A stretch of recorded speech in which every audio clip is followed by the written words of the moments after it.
disabilities and causing hurt and violence. What do? Stand up, fight back! The Green Party will always stand with you in that fight, but boy do we have a fight to hand on our hands. After decades of austerity, we have been left with a society that is broken, fractured and impoverished in every way.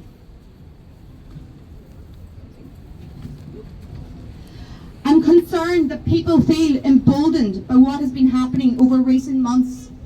They've been spurred on by political leaders, right-wing gutter press outlets and unregulated social media channels who have allowed the misinformation and hate speech to spread and allowed people's real lives to be used as political footballs in their stoking of phony culture wars in order to detract from their own feelings of leadership.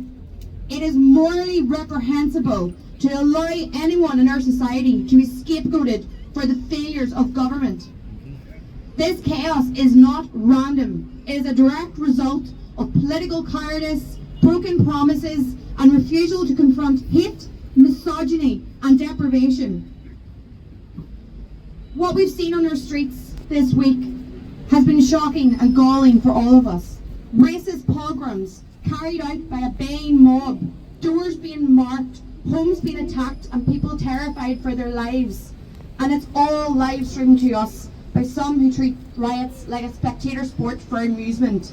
It's perverse and it is fascism in action. Yeah. To make that worse, it has been cynically jumped upon by a small number of far-right thugs, and they have the audacity to claim that they are acting in the interests of women and children. Where were they when 25 women have been murdered in Northern Ireland in the last 5 years? Where were they when we were fighting for abortion rights? Where were they when the rape clause had come into the benefits cap? Where were they when the lives of women and girls have been actively made worse by governments over the years? They had nothing to say. They did not act for me. They did not act for any of us. It is an excuse, and that is it. We do not have a problem of immigration. We have a problem with misogyny and male violence. And for anyone to believe the answer to male violence against women and girls is more violence, I don't have words for you. Go outside and touch grass.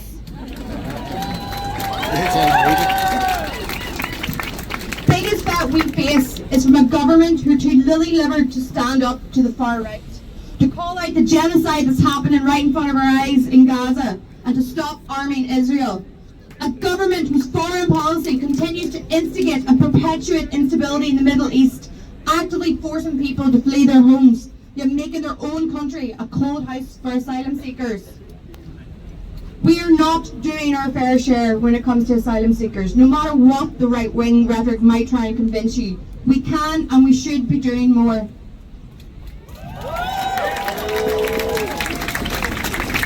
Look, I get things in the world can be a little overwhelming right now. The rhetoric of polarization, hate and division is all around us. But now more than ever, we need to come together, break down barriers and bring a little bit of light back into the world. And that is what you are all here today. You are that light bringing hope and showing people the real and the true Belfast. A Belfast that is kind, that is welcoming, safe and inclusive for all. And together we can build a home here that's good for everyone. A city that this is a city we are fighting for. And whether it's fighting for the rights of minority ethnic communities, for asylum seekers, for trans rights, for workers' rights, for the right to clean water and air, for a welfare state that is human rights compliant, the fight is the one and the same.